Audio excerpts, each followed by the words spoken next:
saya Ardo, umur saya 26 tahun, dan saya seorang laki-laki yang berhubungan dengan laki-laki.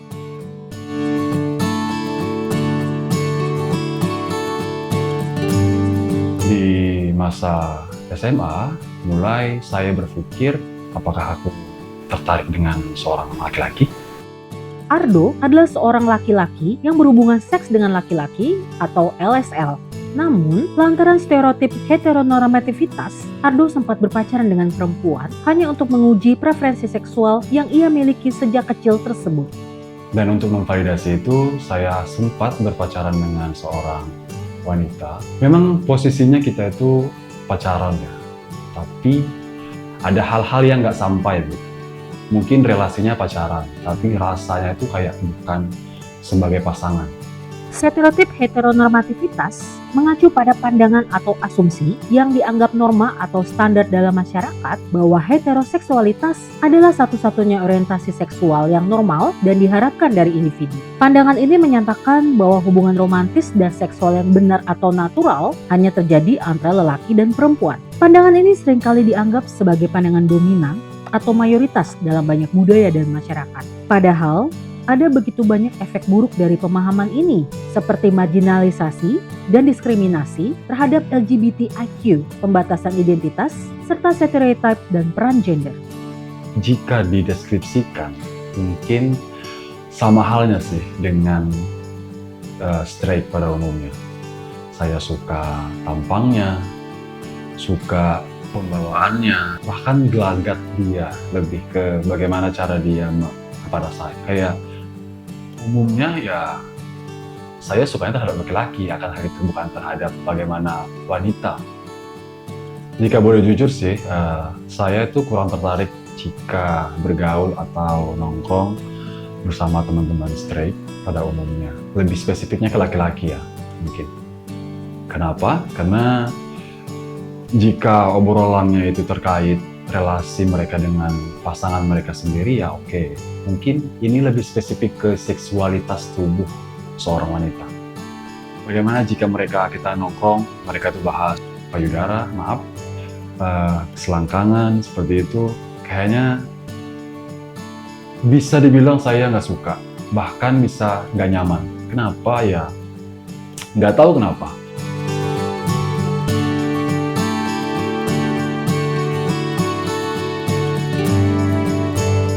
Ardo pun rutin melakukan tes IMS dan HIV, meski tak jarang ia mendapatkan pengalaman diskriminatif. Saya pernah tuh tes HIV IMS di sebuah layanan puskesmas kecamatan di Sumatera Utara, Medan. Saya antri, dibantu oleh teman saya sih pada saat itu. Saya antri, ambil nomor, terus saya ada tahap konseling dengan petugas. Dia bertanya seperti ini, terakhir berhubungan seksual kapan? Saya jawab. Dan dia bertanya, berhubungan seksual dengan siapa? Laki-laki atau wanita? Setelah saya bilang, saya jujur, kita terbuka, akhirnya dia tahu saya seorang LSM. Setelah saat itu dia nggak ada ngomong apa-apa. Hening pada saat itu, langsung saya disarankan untuk tes ke lab. Setelah hasil keluar, alhamdulillah saya negatif, HIV maupun IMS.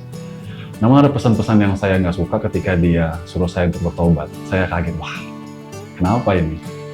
Apakah seburuk itu? Padahal kan yang saya tahu, terlepas dari apapun, tubuh itu kan hak saya ya. Sebagai pria dewasa dan anak muda ya menurut saya itu memiliki kebutuhan seks juga pasti. Saya menyadari mungkin PrEP baik untuk saya. Awalnya saya nggak tahu PrEP sih. Saya cari-cari tahu di internet, bahkan ke teman-teman. Ada salah satu teman saya yang akses PrEP pada saat itu. Karena saya merasa pasangan saya juga beresiko tinggi, ya apa salahnya saya coba PrEP. PrEP adalah kependekan dari profilaksis prapajanan. Metode ini melibatkan penggunaan obat-obatan antiretroviral pada orang-orang dengan status HIV negatif untuk mengurangi risiko penularan virus HIV jika mereka terpapar virus tersebut. PrEP telah terbukti sangat efektif dalam mengurangi risiko infeksi HIV ketika diambil sesuai petunjuk dan diawasi secara ketat. Pengalaman saya mengakses PrEP pada saat itu juga ya baik-baik aja.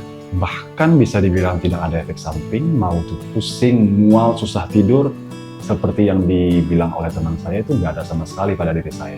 Dan bagaimana rasanya setelah saya akses PrEP, itu baik-baik saja. Bahkan saya merasa bahwa saya lebih protek. Saya lebih tahu kalau PrEP itu cukup berlaku andil buat menjaga diri saya. Walaupun tidak 100%, tetap saya pakai kondom untuk proteksi lebih. Buat kawan-kawan di luar sana, teman-teman yang berhubungan dengan laki-laki, jika kamu adalah pria hebat atau seseorang yang peduli dengan kesehatan seksual kalian, apa salahnya sih untuk proteksi lebih diri kita, diri saya, diri kamu, diri kalian juga, untuk selalu akses PrEP.